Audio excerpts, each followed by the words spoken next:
मित्र प्यारे हाल मुरीदा दा कहना। गुरु नानक पद पंकज बंदन पद पंकज सिमरो अंगद दुख ने गुर अमरदास हृदय नित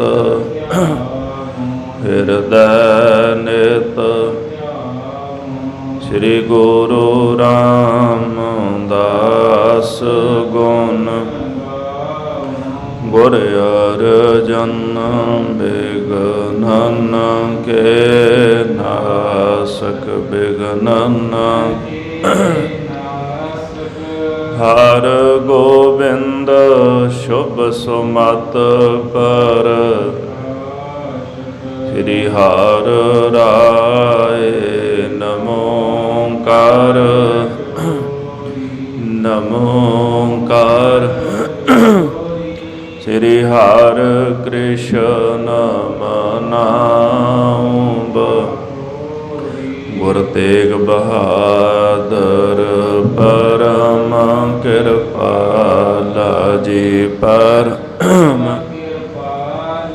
श्री गुरु गोविंद सिंह विशाल तरो तरा पर पुना पुना बंदों बार बार जगदी एक अंकार सतगुरु तेह प्रसाद सच हो। वाहे गुरु जी की फतेह है विघ्न विनाशन। वाहे गुरु जी की फतेह है विघ्न विनाशन सोए।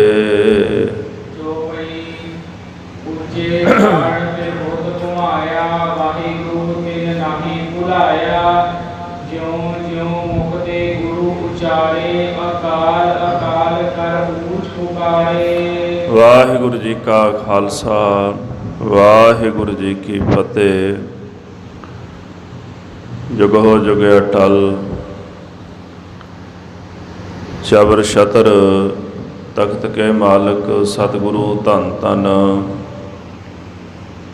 श्री गुरु ग्रंथ साहिब जी महाराज गरीब नवाज सच्चे पातशाह जी दे पावन चरणा कवलों पास हाजरियां भर रही गुरु स्वरूप गुरु खालसा साध संगत लड़ीवार गुरु का इतिहास सरवण करन वास्ते गुरु चरणा पास जुड़ बैठे हो। भाई सुबेग सिंह जी जंबर तिन्हां दी जैसे शहीदी होई।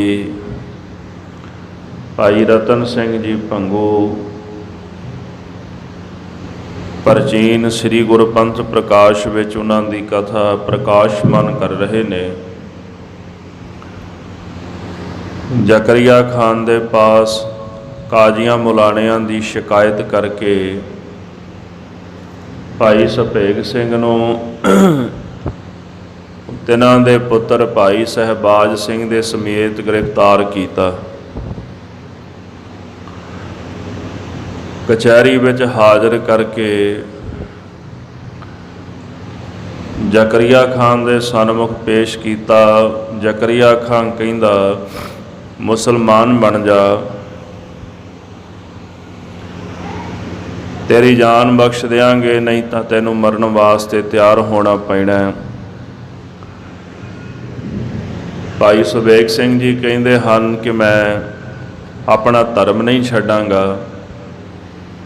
जैसे तैनूं अपना धर्म प्यारा है मैनूं भी अपना धर्म प्यारा है। जे मुसलमान होण दे नाल मनुख ने अमर हो जाना फिर तो मैं तेरी गल मन्ना, ਜੇ ਮੁਸਲਮਾਨ ਹੋ ਕੇ ਵੀ ਮਰਨਾ ਹੈ ਤੇ ਫਿਰ ਮੈਨੂੰ ਕੀ ਲੋੜ ਹੈ ਤੇਰਾ ਧਰਮ ਤੇਰਾ ਦੀਨ ਧਾਰਨ ਕਰਨ ਲਈ।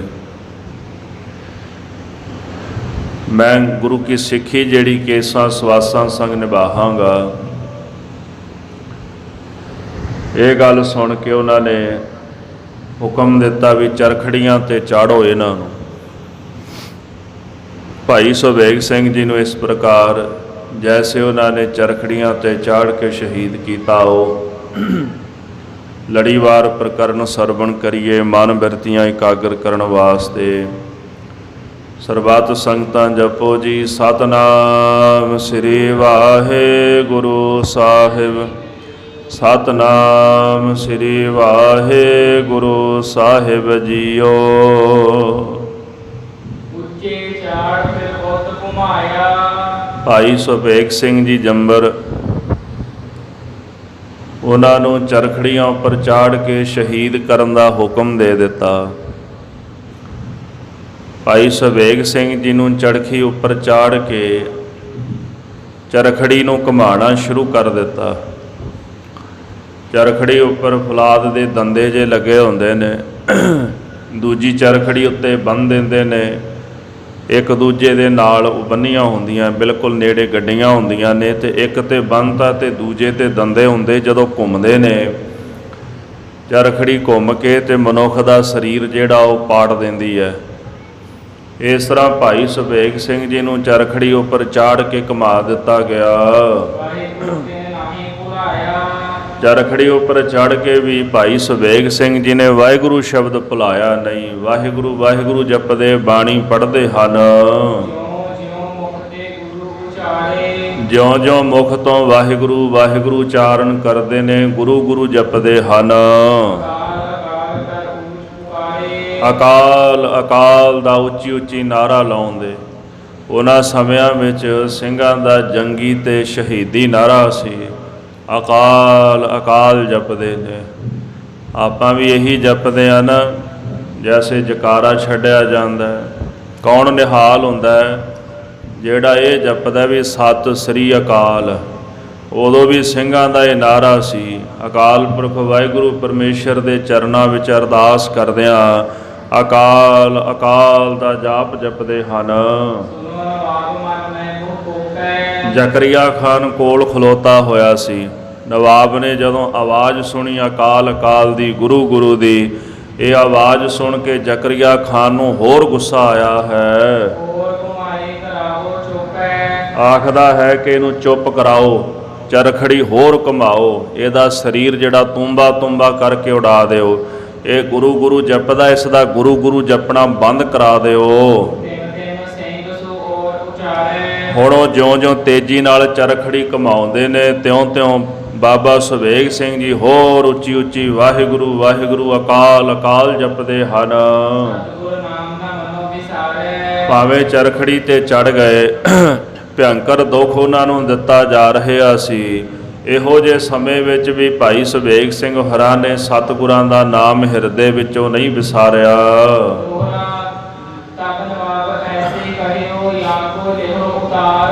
ਜਦੋਂ ਭਾਈ ਸੁਬੇਗ ਸਿੰਘ ਜੀ ਨੂੰ ਚੁੱਪ ਨਾ ਕਰਾ ਸਕੇ ਤੇ ਨਵਾਬ ਕਹਿੰਦਾ ਇਸ ਤਰ੍ਹਾਂ ਕਰੋ, ਇਹਨਾਂ ਨੂੰ ਨਾ ਚਰਖੜੀ ਤੋਂ ਹੇਠਾਂ ਲਾ ਲਓ। ਸੁਬੇਗ ਸਿੰਘ ਨੂੰ ਸਾਹਮਣੇ ਖੜਾ ਕਰ ਲਓ। ਇਹਦਾ ਜਿਹੜਾ ਪੁੱਤਰ ਸਹਿਬਾਜ ਸਿੰਘ ਹੈ ਨਾ, ਉਹਨੂੰ ਚਰਖੜੀ ਤੇ ਟੰਗ ਦਿਓ। ਹੁਣ ਸਹਿਬਾਗ ਸਿੰਘ ਦੀ ਜਦੋਂ ਸ਼ਹਾਦਤ ਹੋਈ, ਜਦੋਂ ਚਰਖੜੀਆਂ ਤੇ ਚਾੜਿਆ ਗਿਆ ਤੇ 18 ਸਾਲ ਦੀ ਉਮਰ ਸੀ ਭਾਈ ਸਹਿਬਾਜ ਸਿੰਘ ਦੀ। ਪਰ ਜਵਾਨੀ ਦੀ ਉਮਰ ਸੀ ਉਹਨਾਂ ਦੀ। 18 ਸਾਲ ਦੀ ਉਮਰ ਦੇ ਵਿੱਚ ਫਾਰਸੀ ਪੜ੍ਹੇ ਹੋਏ ਸਨ, ਕਿਉਂਕਿ ਭਾਈ ਸੁਬੇਗ ਸਿੰਘ ਜੀ ਆਪ ਵੀ ਵਿਦਵਾਨ ਸਨ, ਪੜ੍ਹੇ ਲਿਖੇ ਸਨ। ਤਾਂ ਹੀ ਉਹ ਨੌਕਰੀ ਚਾਕਰੀ ਕਰਦੇ ਸਨ ਤੁਰਕਾਂ ਦੇ ਦਰਬਾਰ ਵਿੱਚ, ਕਚਹਿਰੀ ਵਿੱਚ ਵਕਾਲਤ ਵੀ ਕਰਦੇ, ਟੈਂਡਰ ਆਦਿਕ ਠੇਕੇ ਆਦਿਕ ਵੀ ਉਹਨਾਂ ਨੂੰ ਮਿਲਦੇ ਸਨ। ਭਾਈ ਸਹਿਬਾਜ ਸਿੰਘ ਵੀ ਫਾਰਸੀ ਆਦਿਕ ਪੜ੍ਹੇ ਹੋਏ ਪੜ੍ਹੇ ਲਿਖੇ ਬੱਚੇ ਸਨ ਭਾਈ ਸੁਬੇਗ ਸਿੰਘ ਹੋਰਾਂ ਦੇ। ਤੇ ਕਾਰਨ ਕੀ ਬਣਿਆ ਉਹਨਾਂ ਦੀ ਗ੍ਰਿਫਤਾਰੀ ਦਾ? ਮੁਕੱਤਬ ਦੇ ਵਿੱਚ ਉਹਨਾਂ ਨੇ ਫਾਰਸੀ ਪੜ੍ਹੀ ਸੀ ਤੇ ਕਾਜੀ ਮੁਲਾਣਿਆਂ ਦੇ ਨਾਲ ਉਹਨਾਂ ਦੀ ਚਰਚਾ ਹੋ ਗਈ ਕੁਰਾਨ ਨੂੰ ਲੈ ਕੇ। ਕੁਰਾਨ ਦੀ ਜਿਹੜੀ ਚਰਚਾ ਹੋਈ ਉਹਦੇ ਵਿੱਚ ਬੜੇ ਤਕੜੇ ਤਕੜੇ ਉਹਨਾਂ ਨੇ ਸਵਾਲਾਂ ਦੇ ਜਵਾਬ ਮੁਲਾਣਿਆਂ ਨੂੰ ਦਿੱਤੇ, ਕਾਜ਼ੀਆਂ ਨੂੰ ਦਿੱਤੇ। ਇਸ ਗੱਲ ਤੋਂ ਖਾਰ ਖਾ ਕੇ ਮੁਲਾਣੇ ਤੇ ਕਾਜ਼ੀਆਂ ਨੇ ਵਿਉਂਤਬੰਦੀ ਬਣਾਈ ਤੇ ਜ਼ਕਰੀਆ ਖਾਨ ਦੇ ਕੰਨ ਭਰੇ। ਕਾਰਨ ਕੀ ਸੀ? ਭਾਈ ਸਹਿਬਾਜ ਸਿੰਘ ਨੇ ਜਦੋਂ ਤੁਰਕਾਂ ਦੇ ਨਾਲ, ਕਾਜ਼ੀ ਮੁਲਾਣਿਆਂ ਨਾਲ ਕੁਰਾਨ ਦੀ ਚਰਚਾ ਕਰਦਿਆਂ ਉਹਨਾਂ ਦੇ ਸਵਾਲਾਂ ਦੇ ਜਵਾਬ ਦਿੱਤੇ, ਇਸੇ ਗੱਲ ਕਰਕੇ ਉਹ ਖਾਰ ਖਾ ਗਏ। ਉਹਨਾਂ ਨੇ ਸ਼ਿਕਾਇਤ ਕੀਤੀ ਵੀ ਤੁਸੀਂ ਤਾਂ ਸਿੱਖਾਂ ਨੂੰ ਖਤਮ ਕਰਨਾ ਚਾਹੁੰਦੇ ਹੋ, ਇੱਕ ਸਿੱਖ ਤਾਂ ਤੁਹਾਡੇ ਦਰਬਾਰ ਵਿੱਚ ਹੀ ਨੌਕਰੀ ਕਰਦਾ, ਉਹਨਾਂ ਨੂੰ ਮੁਸਲਮਾਨ ਬਣਾਓ ਤੁਸੀਂ, ਜਾਂ ਫਿਰ ਉਹਨਾਂ ਨੂੰ ਮਾਰ ਦਿਓ। ਬਸ ਇੰਨੀ ਗੱਲ ਪਿੱਛੇ ਹੀ ਜ਼ਕਰੀਆ ਖਾਨ ਨੇ ਭਾਈ ਸਬੇਗ ਸਿੰਘ ਹਰਾਂ ਨੂੰ ਲਿਆ ਕੇ ਤੇ ਤੁਹਮਤਾਂ ਲਾ ਕੇ ਉਹਨਾਂ ਦੇ ਉੱਪਰ ਵੀ ਤੁਸੀਂ ਖਾਲਸੇ ਨੂੰ ਭੇਤ ਦਿੰਦੇ ਹੋ।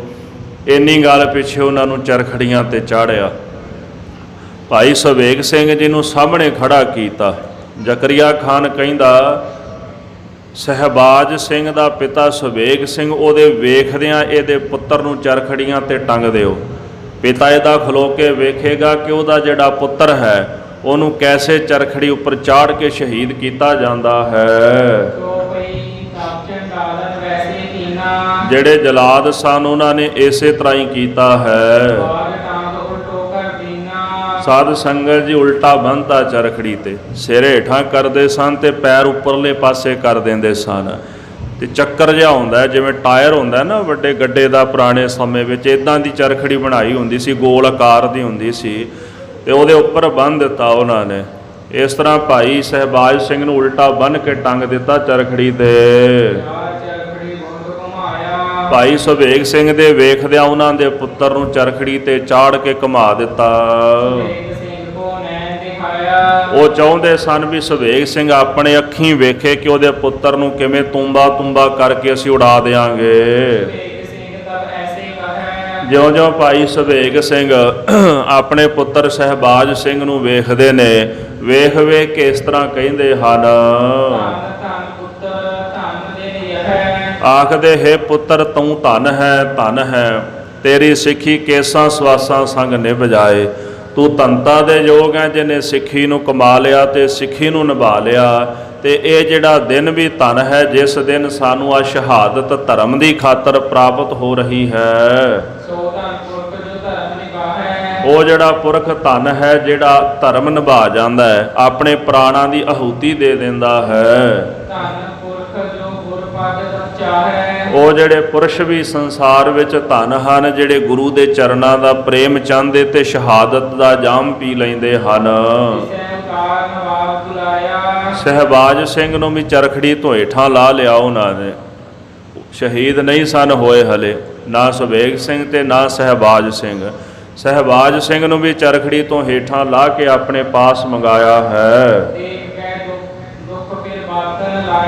ਬਹੁਤਾ ਦੁੱਖ ਦੇ ਕੇ ਫਿਰ ਆਪਣੀਆਂ ਗੱਲਾਂ ਵਿੱਚ ਲਾ ਲਿਆ ਹੈ। ਜ਼ਕਰੀਆ ਖਾਨ ਕਹਿਣ ਲੱਗਾ, ਤੂੰ ਬਾਲਕ, ਤੂੰ ਬੱਚਾ ਹੈ, ਤੇਰੇ ਕੋਲ ਹਲੇ ਬਹੁਤੀ ਬੁੱਧੀ ਨਹੀਂ, ਤੇਰੇ ਕੋਲ ਬਹੁਤੀ ਸੋਚਣ ਸ਼ਕਤੀ ਨਹੀਂ ਹੈ। ਤੂੰ ਹੱਠ ਕਰਕੇ ਆਪਣੀ ਜਵਾਨੀ ਦੀ ਉਮਰ ਕਿਉਂ ਵਿਅਰਥ ਗਵਾ ਰਿਹਾ ਹੈ? ਤੇਰਾ ਪਿਤਾ ਸਬੇਗ ਸਿੰਘ ਹੈ, ਉਹਦੀ ਤਾਂ ਉਮਰ ਵੱਡੀ ਹੋ ਗਈ, ਵਡੇਰਾ ਹੋ ਗਿਆ, ਉਹਨੇ ਸਾਰਾ ਕੁਝ ਵੇਖ ਲਿਆ, ਖਾ ਪੀ ਵੀ ਲਿਆ, ਉਮਰ ਹੰਢਾ ਵੀ ਲਈ ਹੈ।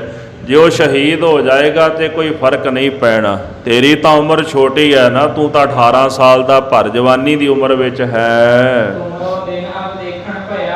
ਤੇਰੇ ਦਿਨ ਹੁਣ ਦੇਖਣ ਵਾਲੇ ਹੋਏ ਨੇ।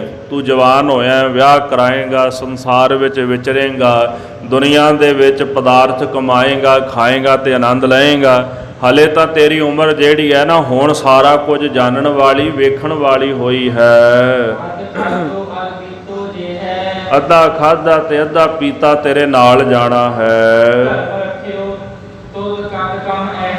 ਜੇ ਧਰਮ ਰੱਖ ਲਿਆ ਤੇ ਤੇਰੇ ਉਹ ਕੰਮ ਥੋੜਾ ਹੋਣਾ, ਮਾਰ ਤਾਂ ਅਸੀਂ ਤੈਨੂੰ ਦੇਣਾ ਹੀ ਹੈ।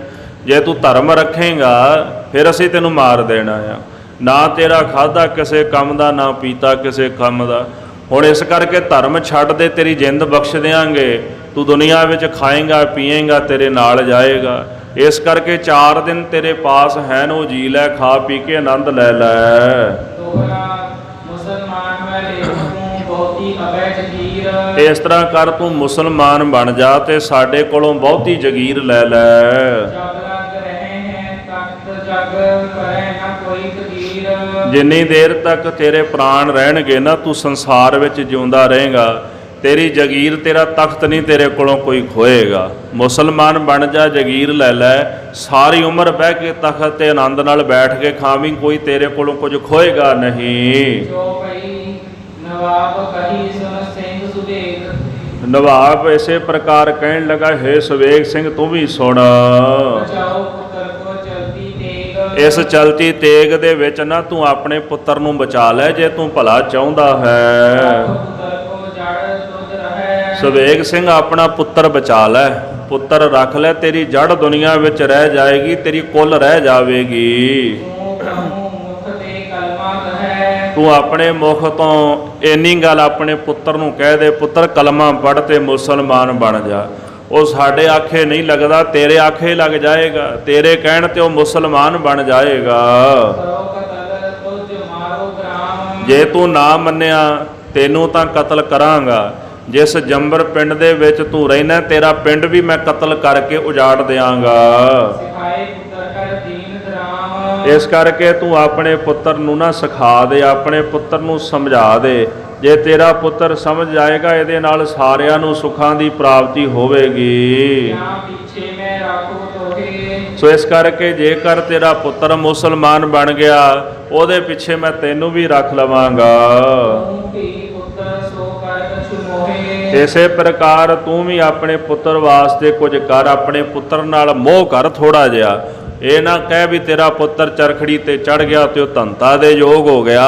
ਤੈਨੂੰ ਵੀ ਪੁੱਤਰ ਨਾਲ ਮੋਹ ਕਰਨਾ ਚਾਹੀਦਾ, ਆਪਣੇ ਪੁੱਤਰ ਨੂੰ ਰੱਖਣਾ ਚਾਹੀਦਾ ਹੈ। ਪੁੱਤਰ ਤੇਹੀ ਰਹਿ ਬੰਸ। ਇਸ ਤਰ੍ਹਾਂ ਜੇ ਤੇਰਾ ਪੁੱਤਰ ਰਹਿ ਗਿਆ ਤੇ ਤੇਰੀ ਬੰਸ ਇਸ ਸੰਸਾਰ ਵਿੱਚ ਰਹਿ ਜਾਏਗੀ। ਬਿਨਾ ਪੁੱਤਰ ਹੋਵੇ ਹੈ ਨਿਰਬੰਸ। ਤੇ ਬਿਨਾ ਪੁੱਤਰ ਤੂੰ ਨਿਰਬੰਸ ਹੋ ਜਾਏਗਾ। ਇੱਕ ਹੁੰਦੀ ਆ ਅੰਸ਼, ਇੱਕ ਹੁੰਦੀ ਆ ਬੰਸ। ਅੰਸ਼ ਕਿਹਨੂੰ ਕਹਿੰਦੇ ਨੇ? ਜਿਵੇਂ ਮਾਤਾ ਪਿਤਾ ਦੇ ਘਰ ਦੇ ਵਿੱਚ ਪੁੱਤਰ ਹੁੰਦਾ, ਉਹ ਅੰਸ਼ ਹੁੰਦੀ ਹੈ। ਇਸ ਤਰ੍ਹਾਂ ਪਿਓ ਹੋ ਗਿਆ, ਪੁੱਤਰ ਹੋ ਗਿਆ, ਪੋਤਰਾ ਹੋ ਗਿਆ, ਪੜਪੋਤਰਾ ਹੋ ਗਿਆ, ਇਹ ਤਾਂ ਹੁੰਦੀ ਹੈ ਅੰਸ਼। ਇੱਕ ਹੁੰਦੀ ਹੈ ਬੰਸ। ਦੂਜੇ ਪਾਸੇ ਜੈਸੇ ਆਪਾਂ ਕਹਿ ਲਓ ਵੀ ਭੈਣਾਂ ਹੁੰਦੀਆਂ ਨੇ, ਫਿਰ ਚਾਚੇ ਤਾਏ ਦੇ ਪੁੱਤਰ ਹੁੰਦੇ ਨੇ, ਤਾਂ ਗਾਂਹ ਸ਼ਿਖਾਵਾਂ ਜੁੜਦੀਆਂ ਜਾਂਦੀਆਂ, ਇਹਨੂੰ ਬੰਸ ਕਹਿੰਦੇ ਨੇ। ਚਾਚੇ ਦੇ ਪੁੱਤਰ ਹੋ ਗਏ, ਉਹਨਾਂ ਦੇ ਅੱਗੋਂ ਪੁੱਤਰ ਹੋ ਗਏ, ਪੋਤਰੇ ਹੋ ਗਏ, ਪੜਪੋਤਰੇ ਹੋ ਗਏ। ਬੰਸ ਇੱਕ ਅੰਸ਼ ਹੁੰਦੀ, ਇੱਕ ਬੰਸ ਹੁੰਦੀ ਹੈ। ਅੰਸ਼ ਕਿਹਨੂੰ ਕਹਿੰਦੇ ਨੇ? ਪੁੱਤਰ ਪੋਤਰਿਆਂ ਨੂੰ। ਇਸ ਕਰਕੇ ਭਾਈ ਰਤਨ ਸਿੰਘ ਜੀ ਲਿਖਦੇ ਕਿ ਜ਼ਕਰੀਆ ਖਾਨ ਕਹਿੰਦਾ ਵੀ ਤੇਰਾ ਜਿਹੜਾ ਪੁੱਤਰ ਹੈ ਨਾ, ਇਹ ਰਹੇਗਾ ਤੇ ਤੇਰੀ ਬੰਸ ਵੀ ਰਹੇਗੀ, ਤੇਰੀ ਅੰਸ਼ ਵੀ ਰਹੇਗੀ। ਤੇ ਜੇ ਇਹ ਨਾ ਰਿਹਾ ਤੇ ਨਾ ਤੇਰੀ ਅੰਸ਼ ਰਹਿਣੀ ਹੈ ਤੇ ਨਾ ਸੰਸਾਰ ਵਿੱਚ ਤੇਰੀ ਬੰਸ ਰਹਿਣੀ ਹੈ। ਸੁਬੇਗ ਸਿੰਘ ਸੁਨ ਐਸੀ ਕਹੀ। ਇਹ ਬਚਨ ਸੁਣ ਕੇ ਭਾਈ ਸੁਬੇਗ ਸਿੰਘ ਨੇ ਬਚਨ ਆਖਿਆ ਹੈ, ਨਵਾਬ ਤੈ ਚੇਤੀ ਕਹੀ। ਨਵਾਬ ਜੀ ਸੱਚੀ ਹੈ, ਜੋ ਤੁਸੀਂ ਕਿਹਾ ਨਾ ਇਹ ਗੱਲ ਬਿਲਕੁਲ ਸੱਚੀ ਹੈ। ਹਮਨੇ ਤੁਮਰਾ ਨੂੰ ਸੁਖਾਇਆ। ਅਸਾਂ ਨੇ ਤੇਰਾ ਲੂਣ ਖਾਧਾ ਹੈ, ਬੜਾ ਲੰਮਾ ਸਮਾਂ ਤੇਰੇ ਘਰ ਵਿੱਚ ਨੌਕਰੀ ਕੀਤੀ ਹੈ, ਤੇਰੇ ਕੋਲੋਂ ਤਨਖਾਹਾਂ ਲੈ ਕੇ ਅਸੀਂ ਪ੍ਰਸ਼ਾਦਾ ਪਾਣੀ ਛਕਿਆ, ਤੇਰੇ ਘਰ ਦਾ ਲੂਣ ਖਾਧਾ ਹੈ। ਬਣੇ ਨਾ ਖੋਟਾ ਤੁਮੈ ਅਲਾਇਆ। ਪਰ ਤੇਰੇ ਸਾਹਮਣੇ ਝੂਠ ਮਾਰਨਾ ਚੰਗੀ ਗੱਲ ਨਹੀਂ। ਵੀ ਜੇ ਮੈਂ ਹੁਣ ਤੈਨੂੰ ਕਹਿ ਦਿਆਂ ਵੀ ਆਪਣੇ ਪੁੱਤਰ ਨੂੰ ਆਖ ਦਿਆਂ ਵੀ ਠੀਕ ਹੈ ਵੀ ਤੂੰ ਇੱਥੇ ਗੁਰੂ ਕਾ ਸਿੱਖੀ ਕੋਈ ਨਹੀਂ, ਤੂੰ ਮੁਸਲਮਾਨ ਬਣ ਜਾਣਾ, ਇਹ ਝੂਠੀ ਗੱਲ ਹੋਵੇਗੀ। ਮੈਂ ਤੇਰਾ ਲੂਣ ਖਾਧਾ ਹੈ ਤੇ ਤੇਰੇ ਮੂੰਹ ਤੇ ਨਾ ਸੱਚੀ ਗੱਲ ਕਵਾਂਗਾ, ਭਾਵੇਂ ਮੈਂ ਕਿਹੋ ਜੀ ਗੱਲ ਤੈਨੂੰ ਆਖਾਂ, ਪਰ ਕਹਾਂਗਾ ਸੱਚੀ ਗੱਲ। ਹਮ ਸੁਤ ਆਪਣੇ ਦਇਓ ਉਪਦੇਸ਼। ਮੈਂ ਨਾ ਆਪਣੇ ਪੁੱਤਰ ਨੂੰ ਇਹ ਉਪਦੇਸ਼ ਦਿੱਤਾ ਹੈ ਆਖਣ ਸਾਚੇ ਗੁਰ ਨਿਜ ਭੇਸ। ਕਿ ਹੇ ਪੁੱਤਰ, ਜਿੰਨੀ ਦੇਰ ਤੱਕ ਪ੍ਰਾਣ ਨੇ ਨਾ, ਓਨੀ ਦੇਰ ਤੱਕ ਗੁਰੂ ਦਾ ਬਖਸ਼ਿਆ ਹੋਇਆ ਜਿਹੜਾ ਸਿੱਖੀ ਦਾ ਸੱਚਾ ਭੇਸ ਹੈ, ਉਹ ਤੂੰ ਧਾਰਨ ਕਰਕੇ ਰੱਖਣਾ ਹੈ। ਕਹਾਂ ਜ਼ਿੰਦਗੀ ਕੀ ਪ੍ਰਤੀਤ। ਮੈਂ ਇਹ ਪੁੱਤਰ ਨੂੰ ਸਮਝਾਇਆ ਕਿ ਜ਼ਿੰਦਗੀ ਦਾ ਕੀ ਭਰੋਸਾ ਹੈ। ਸਿਰ ਮਰਨੋਂ ਬਹੁਤੀ ਰੀਤ। ਇੱਥੇ ਤਾਂ ਬਹੁਤੀ ਰੀਤ ਜਿਹੜੀ ਹੈਗੀ ਆ, ਉਹਦੇ ਕਰਕੇ ਮਨੁੱਖ ਦਾ ਮਰਨਾ ਹਮੇਸ਼ਾ ਸਿਰ ਦੇ ਉੱਪਰ ਰਹਿੰਦਾ। ਭਾਵ ਕਿ ਪਤਾ ਨਹੀਂ ਕਿ ਕਦੋਂ ਚਲੇ ਜਾਣਾ ਹੈ, ਕਿਸ ਵਕਤ ਚਲੇ ਜਾਣਾ ਹੈ, ਕਿਸ ਤਰ੍ਹਾਂ ਚਲੇ ਜਾਣਾ ਤੇ ਕਿੱਥੋਂ ਚਲੇ ਜਾਣਾ ਹੈ। ਮਰਨਾ ਜਿਹੜਾ ਸਦਾ ਮਨੁੱਖ ਦੇ ਸਿਰ ਦੇ ਉੱਪਰ ਰਹਿੰਦਾ ਹੈ। ਕਿਹਦਾ ਕਦੋਂ ਸਮਾਂ ਆ ਜਾਣਾ ਕੋਈ ਨਹੀਂ ਜਾਣਦਾ। ਇਸ ਕਰਕੇ ਜ਼ਿੰਦਗੀ ਦੀ ਪ੍ਰਤੀਤ ਕੋਈ ਨਹੀਂ, ਜ਼ਿੰਦਗੀ ਦਾ ਭਰੋਸਾ ਕੋਈ ਨਹੀਂ। ਤਾਂ ਹੀ ਪੁੱਤਰ ਸਿੱਖੀ ਜਿਹੜੀ ਹੈ ਉਹਨੂੰ ਜੀਵਨ ਵਿੱਚ ਧਾਰਨ ਕਰਕੇ ਰੱਖਣਾ ਹੈ। ਤੇਰਾ ਧਰਮ ਰਹਿ ਜਾਏ, ਜੇ ਤੇਰਾ ਤਨ ਜਾਂਦਾ ਤਾਂ ਜਾਣ ਦੇ, ਤਨ ਦੀ ਫਿਕਰ ਨਾ ਕਰੀ, ਪਰ ਤੇਰਾ ਧਰਮ ਨਾ ਚਲਾ ਜਾਏ ਇਸ ਗੱਲ ਦੀ ਫਿਕਰ ਤੂੰ ਆਪਣੇ ਮਨ ਵਿੱਚ ਰੱਖਣੀ ਹੈ। ਮਨੁੱਖ ਆਪਣਾ ਧਰਮ ਗਵਾ ਕੇ ਕਿੰਨੀ ਕੁ ਦੇਰ ਸੰਸਾਰ ਵਿੱਚ ਜਿਉਂਦਾ ਰਹਿ ਸਕਦਾ? 20 ਸਾਲ 40 ਸਾਲ 50 ਸਾਲ, ਅੰਤ ਨੂੰ ਦੁਨੀਆ ਤੋਂ ਤਾਂ ਜਾਣਾ ਹੀ ਪੈਣਾ ਹੈ ਨਾ।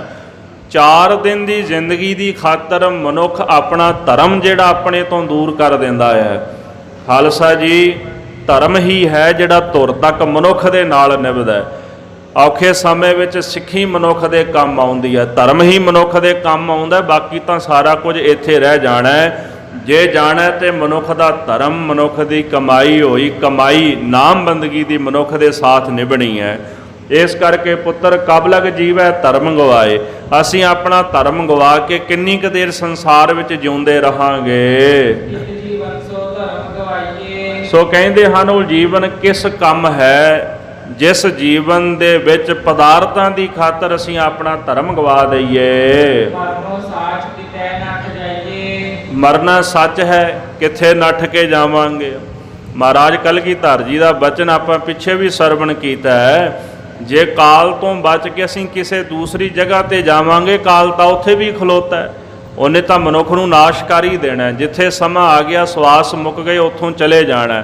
ਭਾਵੇਂ ਆਹ ਜਗ੍ਹਾ ਛੱਡ ਕੇ ਪ੍ਰਦੇਸ਼ਾਂ ਵਿੱਚ ਭੱਜ ਜਾਈਏ, ਉੱਥੇ ਸਮਾਂ ਆ ਜਾਣਾ।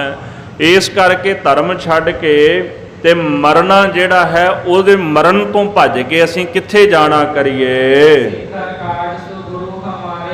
ਸੋ ਇਸ ਕਰਕੇ ਸਤਿਗੁਰੂ ਸੱਚੇ ਪਾਤਸ਼ਾਹ ਗੁਰੂ ਗੋਬਿੰਦ ਸਿੰਘ ਸਾਹਿਬ ਜੀ ਮਹਾਰਾਜ ਨੇ ਆਪਣੇ ਸਿੱਖਾਂ ਦੇ ਕਾਰਜ ਵਾਸਤੇ ਆਪਣੇ ਪਰਿਵਾਰ ਦੇ ਸਮੇਤ ਉਹਨਾਂ ਨੇ ਸੀਸ ਦੇ ਦਿੱਤੇ।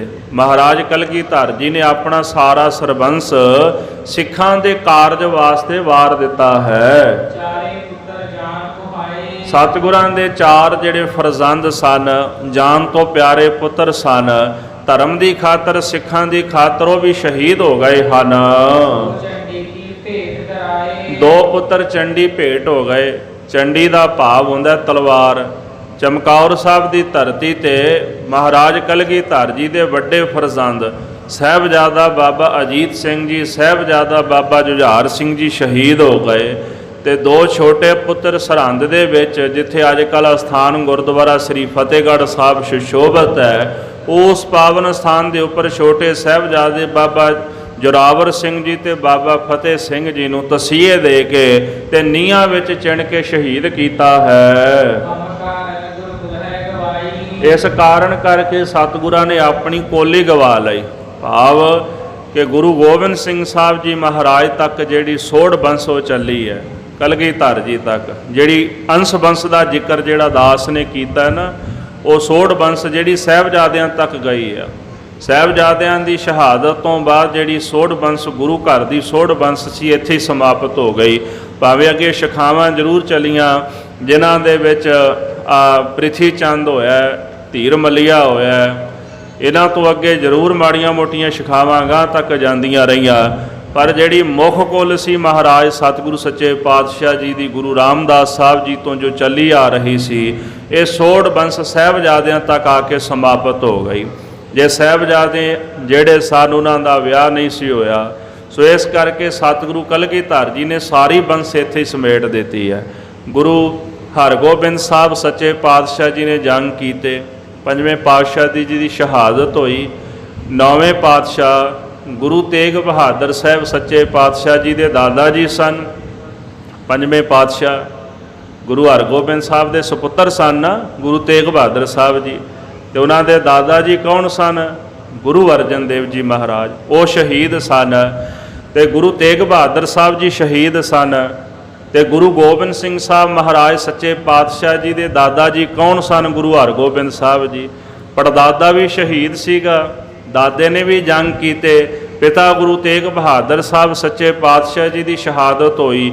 ਸਤਿਗੁਰੂ ਕਲਗੀਧਰ ਜੀ ਉਹਨਾਂ ਦੇ ਖੰਜਰ ਮਾਰਿਆ ਗੋਲਖਾਂ ਪਠਾਨ ਨੇ ਹਜੂਰ ਸਾਹਿਬ ਦੀ ਧਰਤੀ ਤੇ। ਸਤਿਗੁਰਾਂ ਨੇ ਉਪਰੰਤ ਆਪਣਾ ਜਿਹੜਾ ਪੰਜ ਭੂਤਕ ਸਰੀਰ ਸੀ ਉਹ ਤਿਆਗਿਆ, ਸਣੇ ਦੇਈ ਸੱਚਖੰਡ ਗਏ ਮਹਾਰਾਜ। ਸਤਿਗੁਰਾਂ ਦੇ 4 ਸਾਹਿਬਜ਼ਾਦੇ ਸ਼ਹੀਦ ਹੋਏ। ਮਾਤਾ ਗੁਜਰੀ ਜੀ ਜਿਹੜੇ ਸਨ ਉਹਨਾਂ ਨੂੰ ਉੱਚੇ ਬੁਰਜ ਤੋਂ, ਠੰਡੇ ਬੁਰਜ ਤੋਂ ਹੇਠਾਂ ਸੁੱਟ ਕੇ ਸ਼ਹੀਦ ਕੀਤਾ ਗਿਆ, ਧੱਕਾ ਦੇ ਦਿੱਤਾ ਉਹਨਾਂ ਨੇ ਤੁਰਕਾਂ ਨੇ ਸਾਹਿਬਜ਼ਾਦਿਆਂ ਦੀ ਸ਼ਹਾਦਤ ਤੋਂ ਬਾਅਦ। ਇਸ ਤਰ੍ਹਾਂ ਮਹਾਰਾਜ ਕਲਗੀਧਰ ਜੀ ਦੀ ਜਿੰਨੀ ਵੀ ਅੰਸ਼ ਬੰਸ ਸੀ ਉਹ ਸਿੱਖਾਂ ਦੇ ਕਾਰਜ ਵਾਸਤੇ ਹੀ ਸ਼ਹੀਦ ਹੋ ਗਈ। ਉਹਨਾਂ ਨੇ ਸਾਰਾ ਸਰਬੰਸ ਹੀ ਸਿੱਖਾਂ ਵਾਸਤੇ, ਧਰਮ ਵਾਸਤੇ ਵਾਰ ਦਿੱਤਾ ਹੈ। ਤੇ ਕਹਿੰਦੇ ਨੇ ਵੀ ਜੇ ਅਸੀਂ ਆਪਣਾ ਸਰੀਰ ਰੱਖਾਂਗੇ, ਧਰਮ ਛੱਡ ਦਿਆਂਗੇ, ਸਰੀਰ ਰੱਖਾਂਗੇ, ਤੇ ਇਹਦੇ ਵਿੱਚ ਕਿਹੜੀ ਵੱਡੀ ਵਡਿਆਈ ਆ। ਸਾਡੇ ਗੁਰੂ ਨੇ ਇੰਨੀਆਂ ਕੁਰਬਾਨੀਆਂ ਦਿੱਤੀਆਂ ਸਾਡੇ ਵਾਸਤੇ। ਪੰਥ ਵਸੇ ਮੈਂ ਉਜੜਾਂ, ਪੰਥ ਵਸੇ ਮੈਂ ਉਜੜਾਂ, ਮਨ ਚਾਓ ਕਨੇਰਾ, ਵਾਓ ਵਾਓ ਗੋਬਿੰਦ ਸਿੰਘ ਵਾ ਤੇਰਾ ਜੇਰਾ। ਇਹ ਕਵੀ ਨੇ ਬੋਲ ਲਿਖੇ ਨੇ। ਸਤਿਗੁਰੂ ਕਲਗੀਧਰ ਜੀ ਕਹਿੰਦੇ ਮੈਂ ਉਜੜ ਜਾਵਾਂ ਪਰ ਮੇਰਾ ਪੰਥ ਵਸ ਜਾਏ।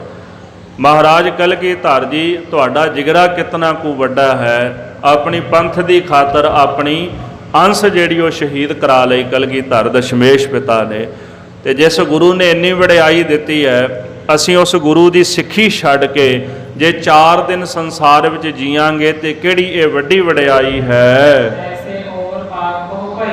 ਇਸ ਪ੍ਰਕਾਰ ਮਹਾਰਾਜ ਕਲਗੀਧਰ ਦਸ਼ਮੇਸ਼ ਪਿਤਾ ਜੀ ਨੇ ਆਪਣਾ ਸਾਰਾ ਪਰਿਵਾਰ ਵਾਰ ਦਿੱਤਾ। ਅਸੀਂ ਵੀ ਸਿੱਖੀ ਨਹੀਂ ਛੱਡਾਂਗੇ। ਭਾਈ ਰਤਨ ਸਿੰਘ ਜੀ ਕਹਿੰਦੇ ਜ਼ਕਰੀਆ ਖਾਨ ਦੀ ਸਭਾ ਵਿੱਚ ਇਸ ਤਰ੍ਹਾਂ ਕਈ ਗੱਲਾਂ ਹੋਈਆਂ, ਆਪਸ ਵਿੱਚ ਚਰਚਾ ਹੋਈ ਹੈ। ਨਵਾਬ ਦੇ ਚਿੱਤ ਦੇ ਵਿੱਚ ਫਿਰ ਇਹ ਵਿਚਾਰ ਆਈ ਹੈ। ਮਨ ਵਿੱਚ ਸੋਚਦੇ ਹਨ ਕਿ ਇਹਦੇ ਪੁੱਤਰ ਨੂੰ ਇਸ ਤਰ੍ਹਾਂ ਜੇ ਸਮਝਾਇਆ ਜਾਏ,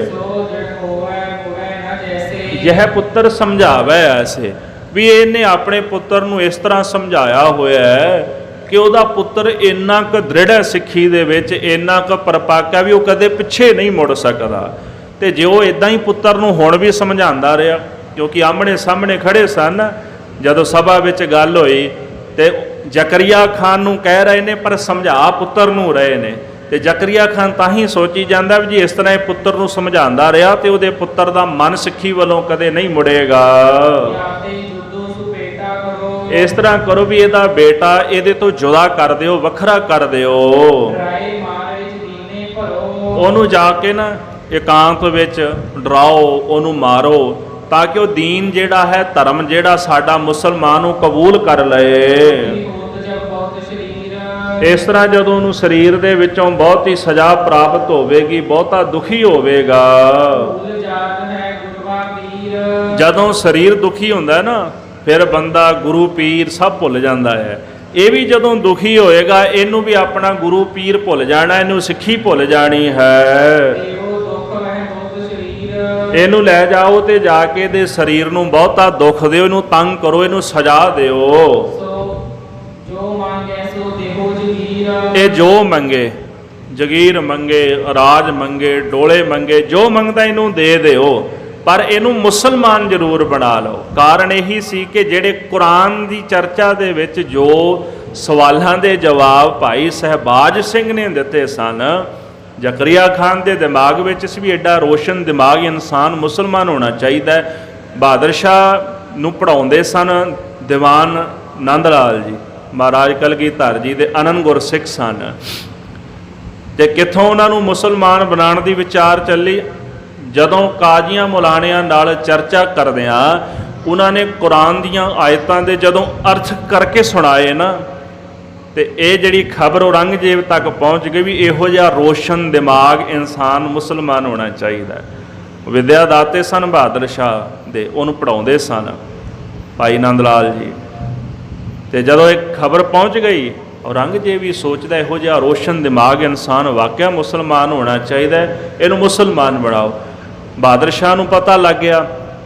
ਉਹਨਾਂ ਨੇ ਨੰਦ ਲਾਲ ਜੀ ਨੂੰ ਆਖਿਆ ਮਹਾਰਾਜ ਤੁਸੀਂ ਇੱਥੋਂ ਚਲੇ ਜਾਓ, ਵੀ ਹੁਣ ਤਿਆਰੀ ਹੋ ਰਹੀ ਤੁਹਾਨੂੰ ਮੁਸਲਮਾਨ ਬਣਾਉਣ ਦੀ। ਫਿਰ ਦੀਵਾਨ ਨੰਦ ਲਾਲ ਜੀ ਜਿਹੜੇ ਸਨ ਮਹਾਰਾਜ ਕਲਗੀਧਰ ਦਸ਼ਮੇਸ਼ ਪਿਤਾ ਦੀ ਸ਼ਰਨ ਆ ਗਏ। ਜਦੋਂ ਉਹਨਾਂ ਨੂੰ ਬਹਾਦਰ ਸ਼ਾਹ ਨੇ ਇਤਲਾਹ ਕਰ ਦਿੱਤੀ ਵੀ ਤੁਹਾਨੂੰ ਇਹਨਾਂ ਨੇ ਮੁਸਲਮਾਨ ਬਣਾ ਦੇਣਾ, ਭਾਈ ਸਹਿਬਾਜ ਸਿੰਘ ਦੇ ਪਿੱਛੇ ਇਸ ਕਰਕੇ ਪਏ ਸਨ, ਰੋਸ਼ਨ ਦਿਮਾਗ ਸੀਗਾ, ਨੌਜਵਾਨ ਸੀਗਾ, ਇਹਨੂੰ ਮੁਸਲਮਾਨ ਬਣਾ ਲਿਆ ਜਾਏ, ਇਸ ਕਰਕੇ ਇਹਨੂੰ ਬਹੁਤੇ ਦੁੱਖ ਦਿਓ, ਜੇ ਜਗੀਰ ਮੰਗਦਾ ਜਗੀਰ ਦਿਓ ਪਰ ਮੁਸਲਮਾਨ ਬਣਾ ਲਓ। ਤਬ ਤਿਸ ਦੇਣ ਲਗੇ ਬਹੁ ਦੁੱਖ, ਇਸ ਤਰ੍ਹਾਂ ਭਾਈ ਸਹਿਬਾਜ ਸਿੰਘ ਨੂੰ ਤੁਰਕ ਬਹੁਤਾ ਦੁੱਖ ਦੇਣ ਲੱਗੇ। ਟਾਂਗੇ ਖਿੱਚੇ ਕੁੱਟੇ ਮੁਖ, ਟੰਗਾਂ ਖਿੱਚਦੇ, ਲੱਤਾਂ ਖਿੱਚਦੇ ਨੇ, ਮੂੰਹ ਦੇ ਉੱਪਰ ਸੱਟ ਮਾਰਦੇ ਨੇ, ਚੋਟ ਮਾਰਦੇ ਹਨ। ਇੱਕ ਟਾਂਗ ਫੜ ਦਿਸੈ ਘੁਮਾਵੇ, ਉਹਦੀ ਇੱਕ ਲੱਤ ਫੜ ਕੇ ਉਹਨੂੰ ਇੱਧਰ ਉੱਧਰ ਖਿੱਚਦੇ, ਘਮਾਉਂਦੇ, ਘੜੀਸਦੇ ਹਨ। ਖਿੱਚ ਫਿਰ ਪਿੱਛੇ ਗਿਰਾਵੇ, ਇਸ ਤਰ੍ਹਾਂ ਜੇ ਖਲੋ ਜਾਂਦਾ ਤੇ ਬਾਹ ਖਿੱਚ ਕੇ ਫਿਰ ਪਿੱਛੇ ਨੂੰ ਸੁੱਟ ਦਿੰਦੇ ਹਨ। ਕੋਈ ਦੰਦ ਨਖਨ ਚੁਭਾਵੇ, ਤੇ ਕੋਈ ਇਸੇ ਪ੍ਰਕਾਰ ਦੰਦ, ਜਿਵੇਂ ਦੰਦਾਂ ਨਾਲ ਕੱਟਦੇ ਨਾ, ਵੀ ਚੱਕ ਮਾਰਦੇ ਨੇ ਸਰੀਰ ਤੇ, ਕੋਈ ਦੰਦਾਂ ਨਾਲ ਕੱਟਦਾ ਹੈ, ਕੋਈ ਆਪਣੇ ਹੱਥਾਂ ਦੇ ਨਾਖੂਨ ਜਿਹੜੇ ਉਹਦੇ ਮਾਸ ਵਿੱਚ ਖਵਾਉਂਦਾ ਹੈ। ਉਲਟੋ ਸੁਲਟੋ ਕਰੇ ਸੰਤਾਵੇ, ਇਸ ਤਰ੍ਹਾਂ ਉਲਟਾ ਪੁਲਟਾ ਕਰਕੇ ਧਰਤੀ ਤੇ ਪਟਕਾ ਕੇ ਸੁੱਟਦੇ ਨੇ ਤੇ ਬਹੁਤਾ ਦੁੱਖ ਦਿੰਦੇ ਹਨ। ਖਿੱਚੇ ਕਾਨ ਨਾਕ ਦੁਖ ਦੇਹ, ਕਦੀ ਕੰਨ ਖਿੱਚਦੇ ਨੇ, ਕਦੀ ਨੱਕ ਖਿੱਚਦੇ ਨੇ, ਇਸ ਤਰ੍ਹਾਂ ਦਾ ਦੁੱਖ ਦਿੰਦੇ ਹਨ। ਦਾਤੀ ਤੋੜ ਸੁਲੇਖ, ਕਈ ਤਾਂ ਵਿੱਚ ਇਹ ਕਹਿੰਦੇ ਵੀ ਇਹਦੇ ਦੰਦ ਤੋੜ ਦਿਓ, ਇਹਨੂੰ ਪਤਾ ਲੱਗ ਜਾਏ ਇੱਕ ਵਾਰੀ ਕਿ ਕਿਵੇਂ ਨਹੀਂ ਬੋਲੀਦਾ, ਇਹਦੇ ਦੰਦ ਭੰਨ ਦਿਓ, ਦੰਦ ਕੱਢ ਦਿਓ ਬਾਹਰ ਇਹਦੇ। ਕੌਕ ਹੈ ਇਹ ਹੈ ਮਾਚਲ, ਕੋਈ ਕਹਿੰਦੇ ਵੀ ਇਹ ਨਾ ਮਚਲਾ ਜਿਹਾ ਹੈ, ਵੀ ਇਹ ਜਾਣ ਕੇ ਨਹੀਂ ਬੋਲਦਾ, ਤਾਗੇ ਹੋ ਅਬ ਯਾਤੀ ਖਲ, ਇਹਦੀ ਨਾ ਖਲ ਲਾ ਲਓ, ਇਹਦੀ ਖਲ ਲਾ ਲਓ ਜਿੰਦੇ ਦੀ, ਫਿਰ ਇਹਨੂੰ ਅਕਲ ਆਏਗੀ। ਵੇਖਦੇ ਆ ਵੀ ਇਹ ਮਚਲਾ ਬਣ ਕੇ ਕਿੰਨੀ ਕੁ ਦੇਰ ਚੁੱਪ ਰਹਿੰਦਾ ਹੈ। ਐਸੇ ਦੁਖ ਕਹਾਂ ਲੋਕ ਨੀਏ, ਭਾਈ ਰਤਨ ਸਿੰਘ ਜੀ ਕਹਿੰਦੇ ਅਜਾਏ ਦੁੱਖ ਆਪਾਂ ਕਿੱਥੋਂ ਤੱਕ ਗਿਣਨਾ ਕਰੀਏ। ਜਿਤਨੇ ਦਿਲ ਕੇ ਦਿੱਤੇ ਭਨੀਏ, ਸਾਧ ਸੰਗਤ ਜੀ ਜਿੰਨੇ ਵੀ ਦੁੱਖ ਸਨ ਉਹਨਾਂ ਨੇ ਹਰ ਪ੍ਰਕਾਰ ਦੇ ਜਿਹੜੇ ਦੁੱਖ ਸਨ ਉਹ ਦਿੱਤੇ, ਹਰ ਪ੍ਰਕਾਰ ਦਾ ਤਰੀਕਾ ਅਪਣਾਇਆ ਕਿ ਕਿਸੇ ਤਰ੍ਹਾਂ ਸਹਿਬਾਜ ਸਿੰਘ ਜਿਹੜਾ ਉਹ ਮੰਨ ਜਾਵੇ। ਕਹਿ ਨਵਾਬ ਫਿਰ ਚਰਖੜੀ ਚੜਾਵੋ, ਨਵਾਬ ਨੇ ਫਿਰ ਹੁਕਮ ਦਿੱਤਾ ਕਿ ਇਹਨੂੰ ਨਾ ਚਰਖੜੀ ਦੇ ਉੱਤੇ ਚੜਾ ਦਿਓ। ਤਾਰੇ ਕੀ ਜਾਨ ਗਵਾਵੋ, ਇਸ ਤਰ੍ਹਾਂ ਇਹਨੂੰ ਚਰਖੜੀ ਤੇ ਚਾੜ ਕੇ ਨਾ ਤੇ ਚਰਖੜੀ ਘੁਮਾ ਕੇ ਇਹਨੂੰ ਮਾਰ ਕੇ ਖਤਮ ਕਰ ਦਿਓ। ਦੋਹਰਾ ਦੇਖ ਦੁਖ ਸੋ ਥੱਕ ਗਏ ਹੋ ਰਹਿਓ ਨਾ ਹੋਰ ਉਪਾਏ, ਨਵਾਬ ਦੁੱਖ ਦਿੰਦਾ ਦਿੰਦਾ ਥੱਕ ਗਿਆ ਭਾਈ ਸਹਿਬਾਜ ਸਿੰਘ ਨੂੰ। ਉਹਨਾਂ ਕੋਲ ਹੋਰ ਕੋਈ ਇਹੋ ਜਿਹਾ ਉਪਾਵ ਤਰੀਕਾ ਨਹੀਂ ਬਚਿਆ ਜਿਸ ਤਰੀਕੇ ਨਾਲ ਇਸ ਤਰ੍ਹਾਂ ਉਹ ਭਾਈ ਸਹਿਬਾਜ ਸਿੰਘ ਨੂੰ ਦੁਖੀ ਕਰ ਸਕਦੇ ਸਨ। ਬਾਲਕ ਦੀ ਚੁੱਪ ਭਇਓ, ਗਸ਼ੀ ਪਰੀ ਦਿਸ ਆਏ, ਜਦੋਂ ਲਗਾਤਾਰ ਸਜ਼ਾਵਾਂ ਦਿੰਦੇ ਰਹੇ, ਹੁਣ ਸਰੀਰ ਹੈ ਕਿੰਨੀ ਕੁ ਦੇਰ ਸਹੇਗਾ।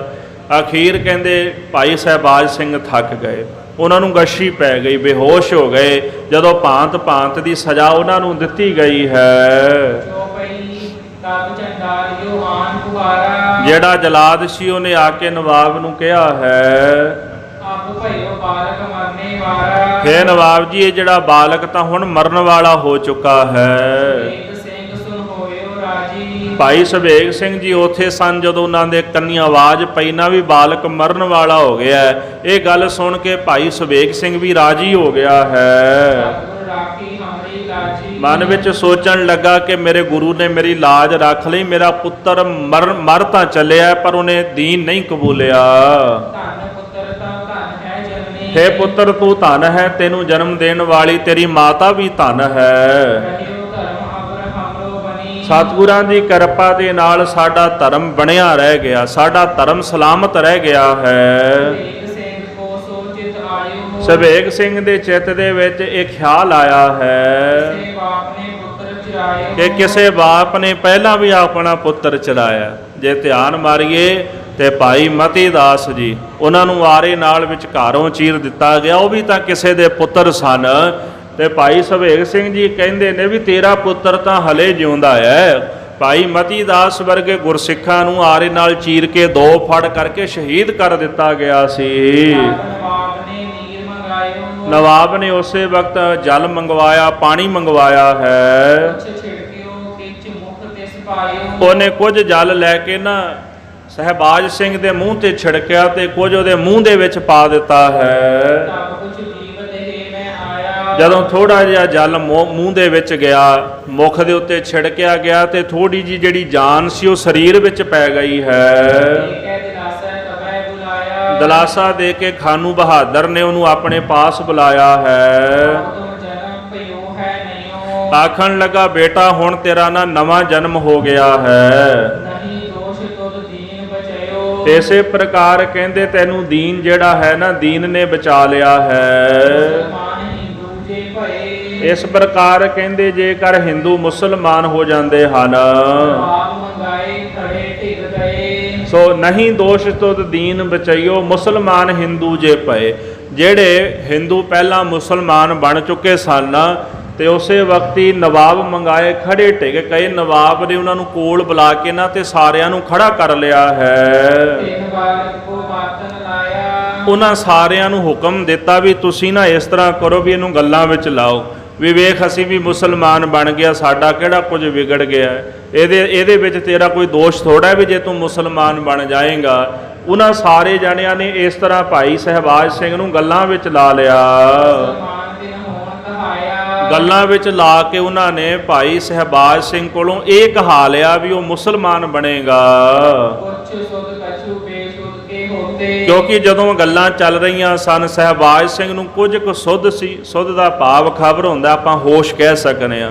ਉਹਨਾਂ ਨੂੰ ਥੋੜੀ ਜੀ ਹੋਸ਼ ਸੀ, ਕੁਝ ਉਹ ਬੇਸੁੱਧ ਸਨ। ਵਿੱਚ ਵਿਚਾਲੇ ਜੇ ਸਨ ਉਹਨਾਂ ਨੂੰ ਪਤਾ ਕੁਝ ਨਹੀਂ ਸੀ ਲੱਗ ਰਿਹਾ। ਸੁਣ ਸਾਰਾ ਕੁਝ ਰਹੇ ਸਨ, ਬੋਲ ਵੀ ਰਹੇ ਸਨ, ਪਰ ਸਮਝ ਕੁਝ ਨਹੀਂ ਸੀ ਆ ਰਹੀ। ਕਰਿਓ ਮੁਖ ਤੇ ਜਾਵਤ ਗੋਤੇ ਕਹਿੰਦੇ ਹਨ ਗੋਤੇ ਖਾਂਦੀ ਹੋਈ ਗੱਲ ਜਿਹੜੀ ਸੀ ਵਿਆਕੁਲ ਹੋ ਗਏ, ਮੁਖ ਵਿੱਚੋਂ ਨਿਕਲੀ। ਉਹਨਾਂ ਨੇ ਮਨਾ ਲਿਆ ਵੀ ਠੀਕ ਹੈ। ਸਹਿਬਾਜ ਸਿੰਘ ਕਹਿੰਦੇ ਵੀ ਮੈਂ ਦੀਨ ਕਬੂਲਦਾ ਹਾਂ। ਨਵਾਬ ਨੇ ਭਲੀ ਮਨਾਈ ਨਵਾਬ ਦੇ ਪਾਸ ਜਦੋਂ ਖਬਰ ਪਹੁੰਚੀ ਜ਼ਕਰੀਆ ਖਾਨ ਨੇ ਗੱਲ ਨੂੰ ਬੜਾ ਭਲਾ ਚੰਗਾ ਮਨਾਇਆ ਹੈ। ਆਵਾ ਦੀਨ ਯੋ ਲਿਓ ਕਹਾਈ ਇਹ ਗੱਲ ਕਹਾ ਲਈ ਸਹਿਬਾਜ ਸਿੰਘ ਦੇ ਮੁਖ ਵਿੱਚੋਂ ਵੀ ਉਹ ਦੀਨ ਕਬੂਲ ਕਰਨਗੇ। ਫਰਮਾਈ ਲਿਓ ਉਹ ਦੁੱਖ ਦਿਖਾਈ ਬਹੁਤੇ ਦੁੱਖ ਦੇ ਕੇ ਉਸ ਬਾਲਕ ਨੂੰ, ਉਸ ਬੱਚੇ ਨੂੰ ਭਰਮਾ ਲਿਆ ਹੈ। ਇੱਕ ਸਿੰਘ ਨੇ ਯੋ ਸੁਨ ਪਾਈ ਇਸ ਤਰ੍ਹਾਂ ਜਿਹੜੇ ਭਾਈ ਸੁਵੇਗ ਸਿੰਘ ਜੀ ਸਨ ਉਹਨਾਂ ਨੂੰ ਇਹ ਖਬਰ, ਇਹ ਗੱਲ ਦਾ ਪਤਾ ਲੱਗ ਗਿਆ।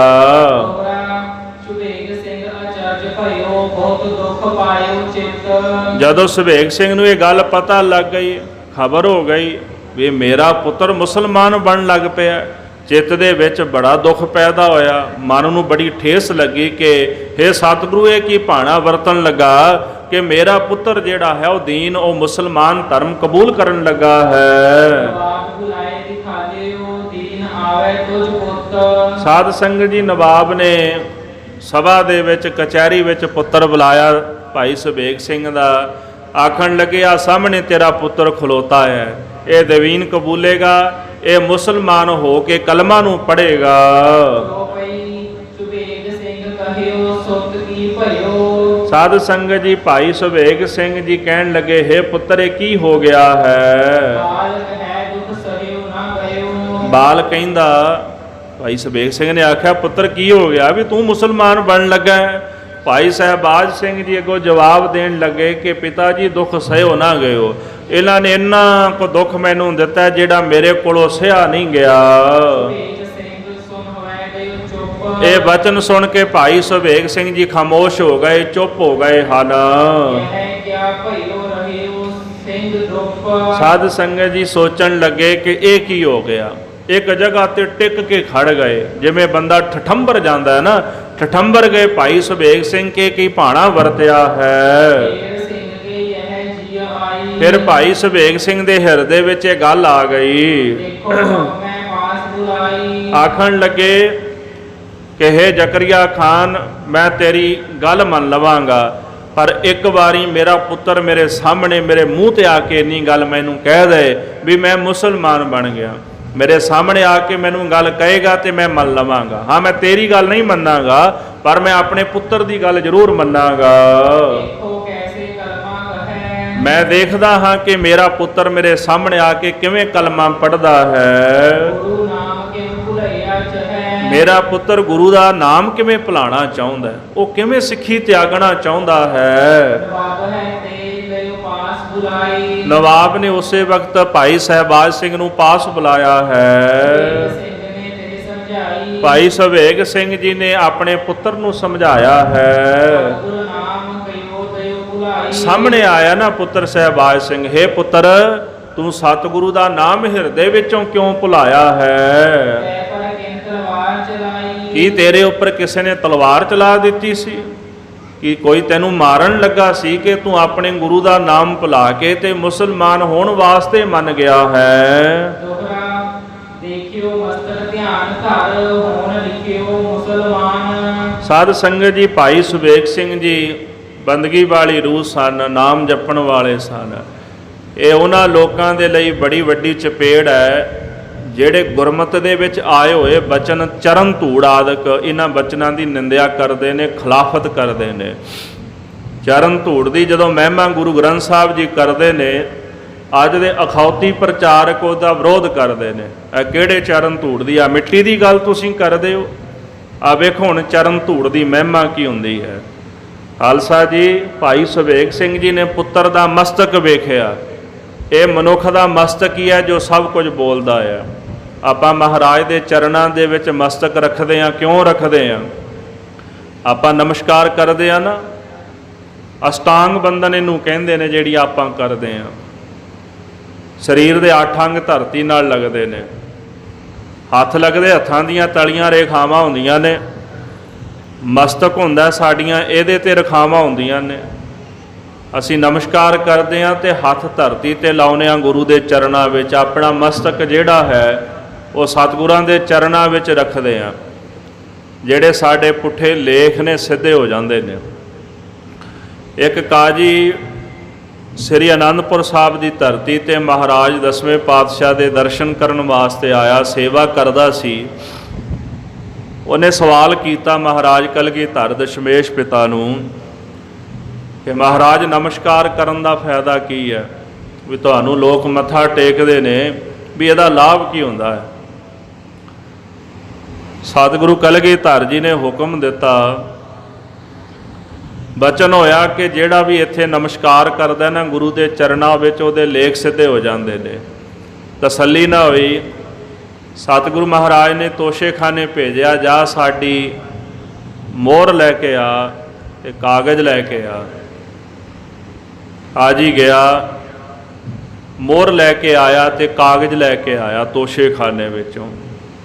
ਮਹਾਰਾਜ ਨੇ ਕਾਜੀ ਨੂੰ ਆਖਿਆ, ਕਾਜੀ ਜੀ ਇਹ ਜਿਹੜੇ ਅੱਖਰ ਲਿਖੇ ਨੇ ਨਾ ਮੋਹਰ ਤੇ ਪੜ੍ਹ ਕੇ ਸੁਣਾਓ। ਜਿਹੜੀ ਸਟੰਪ ਹੁੰਦੀ ਹੈ ਨਾ, ਮੋਹਰ ਹੁੰਦੀ ਜਿਹੜੀ, ਉਹਦੇ ਤੇ ਅੱਖਰ ਪੁੱਠੇ ਹੁੰਦੇ ਨੇ, ਤੇ ਜਦੋਂ ਉਹ ਮੋਹਰ ਕਾਗਜ਼ ਤੇ ਲਾਈਏ ਤੇ ਅੱਖਰ ਸਿੱਧੇ ਹੋ ਜਾਂਦੇ ਨੇ। ਮਹਾਰਾਜ ਕਹਿੰਦੇ ਪੜ੍ਹ ਕੇ ਸੁਣਾਓ ਵੀ ਕੀ ਲਿਖਿਆ ਸਟੰਪ ਉੱਤੇ, ਮੋਹਰ ਉੱਤੇ। ਕਾਜੀ ਕਹਿੰਦਾ ਮਹਾਰਾਜ ਇਹ ਤਾਂ ਉਲਟੇ ਅੱਖਰ ਨੇ, ਪੜ੍ਹੇ ਨਹੀਂ ਜਾਂਦੇ। ਮਹਾਰਾਜ ਕਲਗੀਧਰ ਜੀ ਨੇ ਉਹ ਸਟੰਪ ਮੋਹਰ ਜਿਹੜੀ ਸੀ ਨਾ ਲਾ ਕੇ ਸ਼ਾਹੀ ਨਾਲ ਤੇ ਕਾਗਜ਼ ਤੇ ਲਾ ਦਿੱਤੀ। ਹੁਣ ਪੜ੍ਹ ਕੇ ਸੁਣਾਓ। ਉਹਨੇ ਝੱਟ ਪੜ੍ਹ ਕੇ ਸੁਣਾ ਦਿੱਤੇ ਮੋਹਰ ਦੇ ਬਚਨ ਜਿਹੜੇ ਸਨ। ਸਤਿਗੁਰੂ ਕਹਿੰਦੇ ਨੇ ਜਿੰਨੀ ਦੇਰ ਤੱਕ ਮੋਹਰ ਕਾਗਜ਼ ਨਾਲ ਸਪਰਸ਼ ਨਹੀਂ ਸੀ ਕੀਤੀ, ਇਹਦੇ ਅੱਖਰ ਸਿੱਧੇ ਨਹੀਂ ਹੋਏ।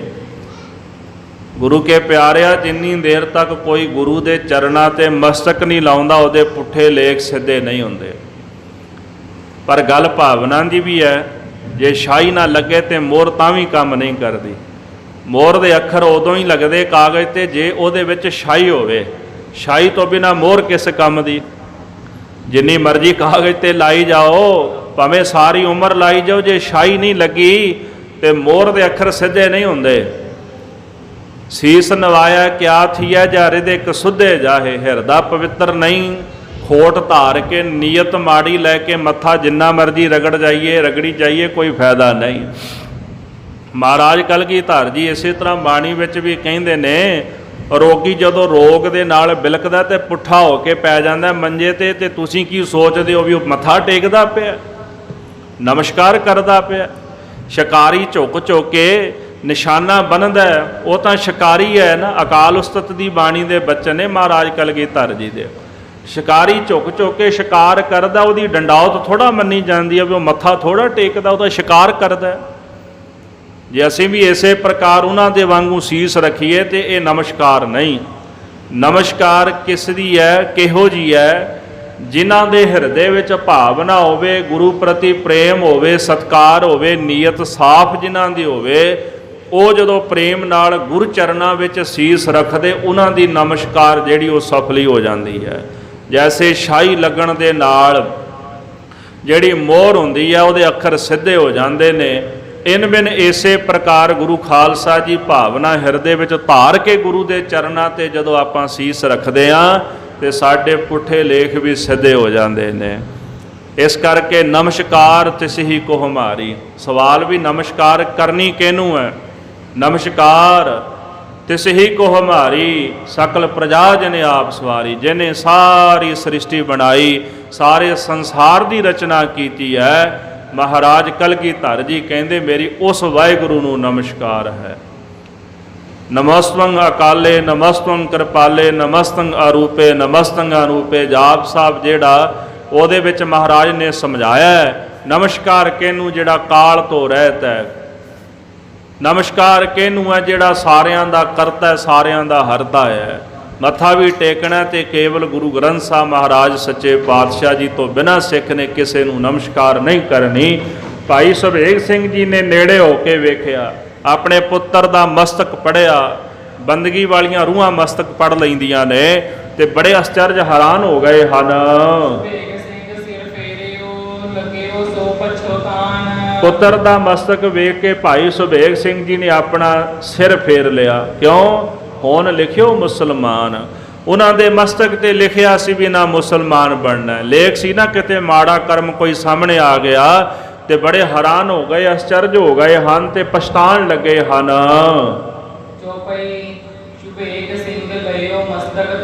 ਭਾਈ ਸੁਬੇਗ ਸਿੰਘ ਨੇ ਆਪਣੇ ਪੁੱਤਰ ਦਾ ਮਸਤਕ ਵੇਖਿਆ ਹੈ।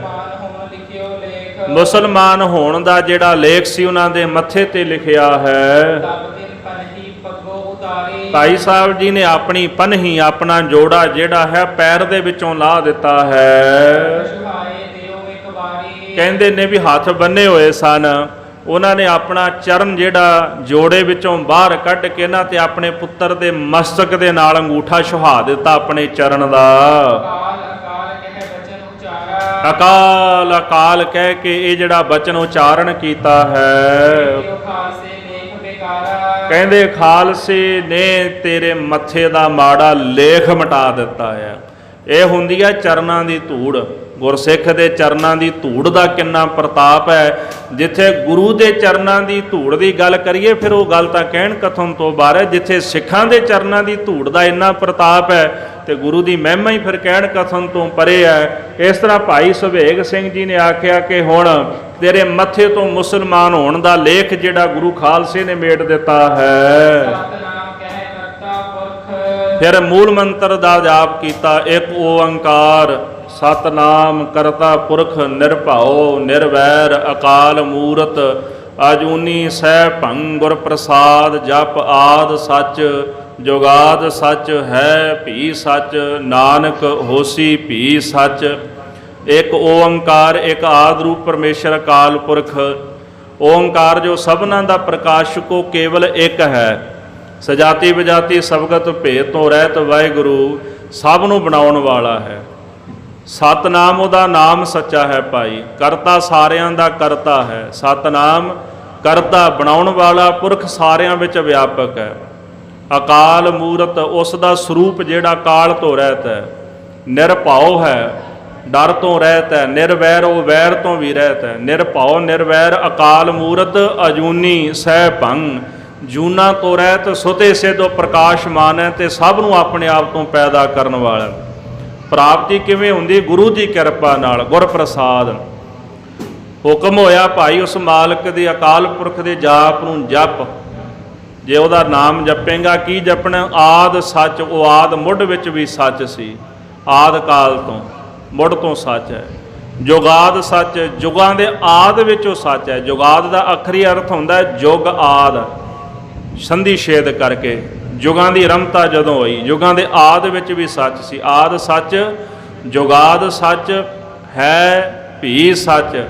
ਹੁਣ ਵੀ ਉਹ ਵਾਹਿਗੁਰੂ ਸੱਚ ਹੈ, ਪਿੱਛੇ ਵੀ ਉਹ ਸੱਚ ਸੀ, ਭੂਤਕਾਲ ਦੇ ਵਿੱਚ ਵਰਤਮਾਨ ਵਿੱਚ ਵੀ ਉਹ ਸੱਚ ਹੈ। ਤੇ ਨਾਨਕ ਹੋਸੀ ਭੀ ਸੱਚ। ਗੁਰੂ ਨਾਨਕ ਸਾਹਿਬ ਸੱਚੇ ਪਾਤਸ਼ਾਹ ਕਹਿੰਦੇ ਆਉਣ ਵਾਲੇ ਸਮੇਂ ਭਵਿੱਖਤ ਕਾਲ ਵਿੱਚ ਉਹ ਵਾਹਿਗੁਰੂ ਸੱਚ ਸਰੂਪ ਹੋਵੇਗਾ। ਇਹ ਮੂਲ ਮੰਤਰ ਜਿਹੜਾ ਮਹਾਰਾਜ ਨੇ ਸਿੱਖਾਂ ਨੂੰ ਬਖਸ਼ਿਆ, ਬੜੀ ਵੱਡੀ ਬਰਕਤ ਇਹਦੇ ਵਿੱਚ। ਇਸ ਤਰ੍ਹਾਂ ਭਾਈ ਸੁਬੇਗ ਸਿੰਘ ਨੇ ਮੂਲ ਮੰਤਰ ਦਾ ਜਾਪ ਕੀਤਾ ਤੇ ਆਪਣੇ ਪੁੱਤਰ ਨੂੰ ਮੂਲ ਮੰਤਰ ਜਪਾਇਆ ਹੈ। ਆਖਿਆ ਪੁੱਤਰ ਤੇਰੇ ਉਹ ਹਰਫ, ਉਹ ਅੱਖਰ ਮਿਟ ਗਏ ਜਿਹੜੇ ਮਸਤਕ ਤੇ ਲਿਖੇ ਸਨ ਕਿ ਤੂੰ ਤੁਰਕ ਬਣਨਾ ਹੈ। ਉਹਦੇ ਮਸਤਕ ਦੇ ਉੱਤੇ ਲੇਖ ਲਿਖਿਆ ਗਿਆ, ਉਹ ਗੁਰੂ ਕਾ ਖਾਲਸਾ ਬਣੇਗਾ। ਹੈ ਜਗ ਮੈਂ ਇਹ ਬਾਤ ਲਿਖਿਆਤ। ਇਹ ਜਿਹੜੀ ਗੱਲ ਸਾਰੇ ਜਗਤ ਦੇ ਵਿੱਚ ਪ੍ਰਗਟ ਸਾਰਾ ਸੰਸਾਰ ਜਾਣਦਾ ਹੈ। ਸੰਤ ਚਾਹੈ ਸੋ ਮੇਟੈ ਲੇਖ। ਜੇ ਸੰਤ ਚਾਹੇ ਤੇ ਉਹ ਕੋਈ ਵੀ ਲੇਖ ਜਿਹੜਾ ਹੈ ਉਹ ਮੇਟ ਸਕਦਾ ਹੈ, ਸੰਤ ਲੇਖ ਮੈਂ ਮਾਰੈ ਰੇਖ। ਕਿਉਂਕਿ ਸੰਤ ਰੇਖ ਦੇ ਵਿੱਚ ਮੇਖ ਮਾਰ ਦਿੰਦਾ ਹੈ। ਰੇਖ ਜਿਹੜਾ ਲੇਖਾ ਹੁੰਦਾ ਹੈ, ਉਹਦੇ ਵਿੱਚ ਮੇਖ ਮਾਰਦਾ, ਹੁਕਮ ਕਰਕੇ ਉਹਦੀ ਤਕਦੀਰ ਹੀ ਬਦਲ ਦਿੰਦਾ ਜੇ ਸੰਤ ਚਾਹੇ। ਦੋਹਰਾ ਤਤ ਨਵਾਬ ਨੇ ਦੇਖਿਓ ਐਸੋ ਕਰ ਖਿਆਲ। ਸਾਧ ਸੰਗਤ ਜੀ, ਨਵਾਬ ਨੇ ਭਾਈ ਸੁਬੇਗ ਸਿੰਘ ਵੱਲ ਵੇਖਿਆ, ਕਦੇ ਉਹ ਤੱਕੇ ਭਾਈ ਸਹਿਬਾਜ ਸਿੰਘ ਵੱਲ, ਕਦੇ ਭਾਈ ਸੁਬੇਗ ਸਿੰਘ ਵੱਲ। ਉਹਦੇ ਹਿਰਦੇ ਵਿੱਚ ਇਹੋ ਜਿਹੇ ਖਿਆਲ ਪੈਦਾ ਹੋ ਗਏ। ਕਿਆ ਕਿਉ ਸੁਬੇਗ ਸਿੰਘ ਪੱਗ ਲਾਏ ਮਸਤਕ ਨਾਲ। ਆਖਣ ਲੱਗੇ ਵੀ ਇਹਨੇ ਕੀ ਕੀਤਾ ਸੁਬੇਗ ਸਿੰਘ ਨੇ, ਆਪਣੇ ਪੁੱਤਰ ਦੇ ਮੱਥੇ ਦੇ ਉੱਪਰ ਉਹਨੇ ਆਪਣਾ ਚਰਨ, ਆਪਣਾ ਪੈਰ ਛੁਹਾਇਆ। ਇਹੋ ਜਿਹਾ ਕਿਹੜਾ ਜਾਦੂ ਕਰ ਦਿੱਤਾ ਕਿ ਉਹਦਾ ਪੁੱਤਰ ਇਸ ਗੱਲ ਤੋਂ ਮੁਨਕਰੀ ਹੋ ਗਿਆ ਵੀ ਮੈਂ ਮੁਸਲਮਾਨ ਨਹੀਂ ਬਣਨਾ। ਚੌਪਈ ਸੁਬੇਗ ਸਿੰਘ ਤਬ ਐਸ ਉਚਾਰੇ। ਭਾਈ ਸੁਬੇਗ ਸਿੰਘ ਨੇ ਅਜਿਹੇ ਬਚਨ ਆਖੇ ਹਨ। ਮੇਟਿਓ ਲੇਖ ਜੋ ਲਿਖਾ ਲਿਖਾਰੇ। ਆਖਿਆ, ਨਵਾਬ ਮੇਰੇ ਪੁੱਤਰ ਦੇ ਮਸਤਕ ਤੇ ਜਿਹੜਾ ਲੇਖ ਲਿਖਿਆ ਸੀ ਨਾ ਮੁਸਲਮਾਨ ਹੋਣ ਦਾ, ਉਹ ਮੇਟ ਦਿੱਤਾ ਗਿਆ ਹੈ। ਨਵਾਬ ਕਹੀ ਇਹ ਝੂਠੀ ਗੱਲ। ਨਵਾਬ ਕਹਿੰਦਾ ਨਹੀਂ, ਇਹ ਗੱਲ ਝੂਠੀ ਹੈ, ਮੈਂ ਤੇਰੇ ਤੇ ਵਿਸ਼ਵਾਸ ਨਹੀਂ ਕਰਦਾ ਵੀ ਇਦਾਂ ਵੀ ਹੋ ਸਕਦਾ ਹੈ। ਸਿੰਘ ਕਹੀ ਪੁੱਛ ਲੜਕੇ ਚੱਲ। ਸਿੰਘ ਕਹਿਣ ਲੱਗਾ, ਜਾ ਜਾ ਕੇ ਮੇਰੇ ਪੁੱਤਰ ਸਹਿਬਾਜ ਸਿੰਘ ਨੂੰ ਪੁੱਛ ਕੇ ਉਹ ਮੁਸਲਮਾਨ ਬਣਦਾ ਕਿ ਨਹੀਂ ਬਣਦਾ। ਤਬ ਨਵਾਬ ਉੱਠ ਲੜਕਾ ਟੋਹਾ। ਉਸੇ ਵਕਤ ਜ਼ਕਰੀਆ ਖਾਨ ਨੇ ਉੱਠ ਕੇ ਸਹਿਬਾਜ ਸਿੰਘ ਨੂੰ ਟੋਇਆ, ਪੁੱਛਿਆ ਹੈ। ਲੜਕੇ ਕੋ ਕੁਛ ਲਗੇ ਨਾ ਮੋਹਾ। ਤੇ ਪੁੱਤਰ ਨੂੰ ਕੋਈ ਮੋਹ ਨਹੀਂ ਸੀ ਸੰਸਾਰ ਦੇ ਪਦਾਰਥਾਂ ਨਾਲ, ਜ਼ਮੀਨ ਨਾਲ, ਸਰੀਰ ਦੇ ਨਾਲ, ਜਾਨ ਦੇ ਨਾਲ। ਆਖਿਆ, ਮੈਂ ਗੁਰੂ ਕਾ ਸਿੱਖ ਹਾਂ, ਗੁਰੂ ਕਾ ਸਿੱਖ ਜੰਮਿਆ ਤੇ ਗੁਰੂ ਦਾ ਸਿੱਖ ਹੀ ਮਰਾਂਗਾ। ਉਹ ਲੜਕੇ ਤੂੰ ਮੁਸਲਮਾਨ। ਨਵਾਬ ਕਹਿਣ ਲੱਗਾ ਕਿ ਤੂੰ ਮੁਸਲਮਾਨ ਬਣ, ਕਲਮਾ ਪੜੋ ਤੂੰ ਛੋਟਾ ਪ੍ਰਾਨ। ਤੂੰ ਕਲਮਾ ਪੜੇਗਾ ਤੇ ਮੈਂ ਤੇਰੇ ਪ੍ਰਾਣ ਛੱਡ ਦਿਆਂਗਾ। ਤਬ ਲੜਕੇ ਨੇ ਬਚਨ ਉਚਾਰਾ। ਭਾਈ ਸਹਿਬਾਜ ਸਿੰਘ ਨੇ ਬਚਨ ਆਖਿਆ ਹੈ, ਆਪਣਾ ਕਲਮਾ ਹਮੇ ਪਿਆਰਾ। ਨਵਾਬ ਜਿਵੇਂ ਤੈਨੂੰ ਤੇਰੀ ਕਲਮ ਪਿਆਰੀ, ਉਹਨੂੰ ਉਵੇਂ ਮੈਨੂੰ ਮੇਰੀ ਗੁਰੂ ਨਾਨਕ ਸਾਹਿਬ ਦੀ ਦਿੱਤੀ ਕਲਮ ਪਿਆਰੀ ਹੈ। ਉਹਨਾਂ ਨੇ ਵਾਹਿਗੁਰੂ ਸ਼ਬਦ ਮੂਲ ਮੰਤਰ ਮੈਨੂੰ ਬਖਸ਼ਿਆ, ਮੈਨੂੰ ਉਹ ਕਲਮਾਂ ਪਿਆਰੀਆਂ ਲੱਗਦੀਆਂ ਹਨ। ਤੂੰ ਜੋ ਗੁਰਤੇ ਲੀਨਾ। ਸਤਨਾਮ ਵਾਹਿਗੁਰੂ ਜਿਹੜਾ ਮੰਤਰ ਹੈ ਜੋ ਗੁਰੂ ਤੋਂ ਪ੍ਰਾਪਤ ਕੀਤਾ ਹੈ। ਵਾਹਿਗੁਰੂ ਗੁਰ ਕਲਮਾ ਦੀਨਾ। ਵਾਹਿਗੁਰੂ ਇਹ ਜਿਹੜੀ ਕਲਮ ਹੈ ਨਾ, ਤੁਸੀਂ ਕਲਮਾ ਪੜ੍ਹਦੇ ਹੋ, ਮੇਰੇ ਗੁਰੂ ਨੇ ਵਾਹਿਗੁਰੂ ਕਲਮ ਸਾਨੂੰ ਬਖਸ਼ਿਸ਼ ਕੀਤੀ ਹੈ, ਇਹ ਸੱਚੀ ਕਲਮ ਹੈ, ਅਕਾਲ ਪੁਰਖ ਦਾ ਨਾਮ, ਉਹਦੀ ਬੰਦਗੀ ਹੈ, ਇਹ ਸਾਨੂੰ ਪ੍ਰਾਪਤ ਹੋਈ ਹੈ। ਇਹ ਗੱਲ ਸੁਣ ਕੇ ਨਵਾਬ ਦੇ ਮਨ ਵਿੱਚ ਬੜਾ ਰੋਸ ਆ ਗਿਆ।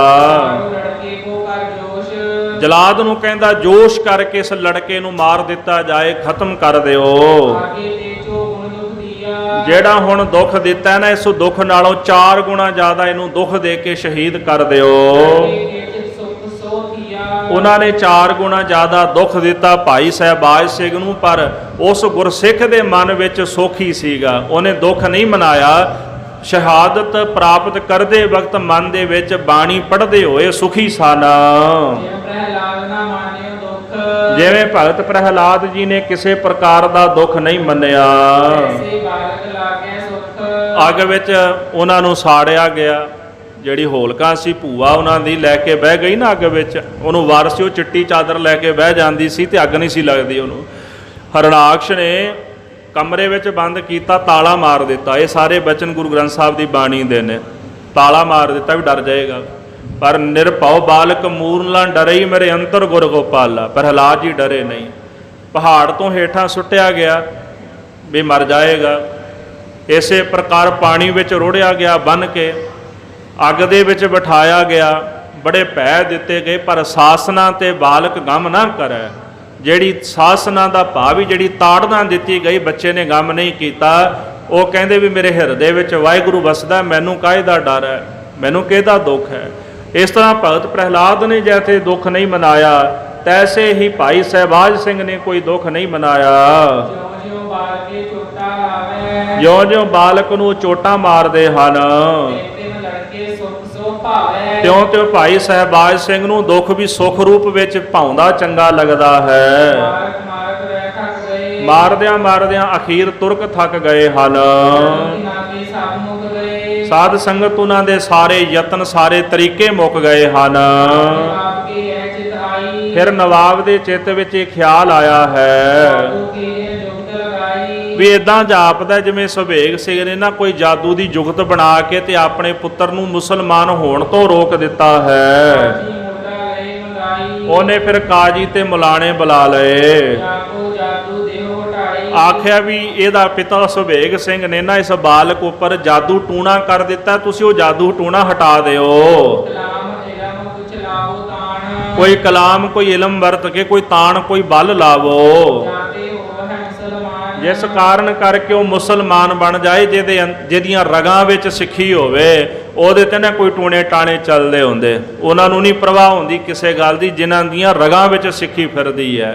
ਤੇ ਫਿਰ ਧਰਮ ਬਦਲਣਾ ਤਾਂ ਬੜੀ ਦੂਰ ਦੀ ਗੱਲ ਹੈ। ਸੋ ਇਸ ਕਰਕੇ ਉਹਨੇ ਆਖਿਆ ਵੀ ਤਾਣ ਲਾਓ ਬਲ ਲਾਓ, ਕੋਈ ਤਾਕਤ ਵਰਤੋ ਵੀ ਤਾਂ ਕਿ ਮੁਸਲਮਾਨ ਬਣ ਜਾਏ। ਜਿਤੇ ਇਲਮ ਕਲਾਮ ਕੇ ਕਰਤ ਗਏ ਸਭ ਹਾਰ ਜਿੰਨੀਆਂ ਵੀ ਕਲਾਮਾਂ ਸਨ ਇਲਮ ਸੀ ਉਹਨਾਂ ਦੇ ਪਾਸ ਉਹ ਸਾਰੇ ਵਰਤ ਕੇ ਤੁਰਕ ਹਾਰ ਗਏ ਹਨ। ਲਾਗੇ ਖਾਲਸੇ ਹੋਏ ਕਰਤ ਖਵਾਰ ਖਾਲਸੇ ਨੂੰ ਭਾਈ ਸਹਿਬਾਜ ਸਿੰਘ ਨੂੰ ਕੋਈ ਫਰਕ ਨਹੀਂ ਪਿਆ, ਕੁਛ ਨਹੀਂ ਹੋਇਆ, ਟਸ ਤੋਂ ਮਸ ਨਹੀਂ ਹੋਏ। ਸਿੱਖ ਜੰਮਿਆ ਸੀ ਸਿੱਖ ਹੀ ਸ਼ਹੀਦ ਹੋਵਾਂਗਾ।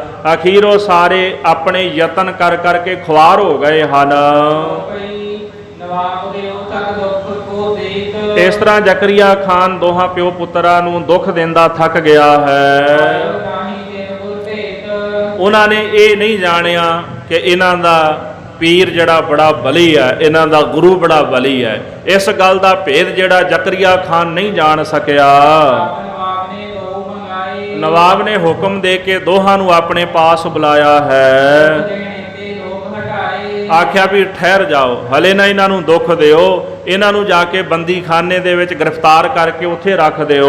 ਬੰਦੀ ਖਾਨੇ ਗਏ ਪਹੁੰਚਾਏ ਦੋਹਾਂ ਪਿਓ ਪੁੱਤਰਾਂ ਨੂੰ ਇਸ ਤਰ੍ਹਾਂ ਬੰਦੀ ਖਾਨੇ ਪਹੁੰਚਾ ਦਿੱਤਾ ਗਿਆ ਹੈ। ਲਿਖਿਓ ਬਣਾਏ ਭਾਈ ਰਤਨ ਸਿੰਘ ਜੀ ਕਹਿੰਦੇ ਨੇ ਵੀ ਜੋ ਮੈਂ ਸੁਣਿਆ ਹੈ ਮੈਂ ਉਹੀ ਭਾਈ ਇੱਥੇ ਕਵਿਤਾ ਦੇ ਰੂਪ ਵਿੱਚ ਬਿਆਨ ਕਰ ਦਿੱਤਾ, ਲਿਖ ਦਿੱਤਾ ਹੈ। ਭੇਗ ਸਿੰਘ ਗੁਰ ਪਤ ਰੱਖ ਲਈ ਭਾਈ ਸੁਭੇਗ ਸਿੰਘ ਦੀ ਪਤ ਇੱਜ਼ਤ ਮਹਾਰਾਜ ਕਲਗੀਧਰ ਗੁਰੂ ਨਾਨਕ ਸਾਹਿਬ ਨੇ ਰੱਖ ਲਈ ਹੈ। ਭੇਗ ਸਿੰਘ ਜੋ ਸਾਖੀ ਭਈ ਇਸ ਤਰ੍ਹਾਂ ਭਾਈ ਸੁਭੇਗ ਸਿੰਘ ਜੀ ਦੀ ਸਾਖੀ ਹੋਈ ਹੈ। ਦੋਹਰਾ 1800 ਦਰੁੱਤੜੇ ਸਾਸੂ ਵਿਕਰਮ ਰਾਏ ਇਸ ਤਰ੍ਹਾਂ 1802 ਬਿਕਰਮੀ ਜਿਹੜਾ ਸੰਮਤ ਹੈ, ਇਸ ਸੰਮਤ ਦੇ ਵਿੱਚ ਭਾਈ ਸੁਭੇਗ ਸਿੰਘ ਦੀ ਸ਼ਹਾਦਤ ਹੋਈ। ਉਹਨਾਂ ਨੂੰ ਬੰਦੀਖਾਨੇ ਲਿਜਾਇਆ ਗਿਆ।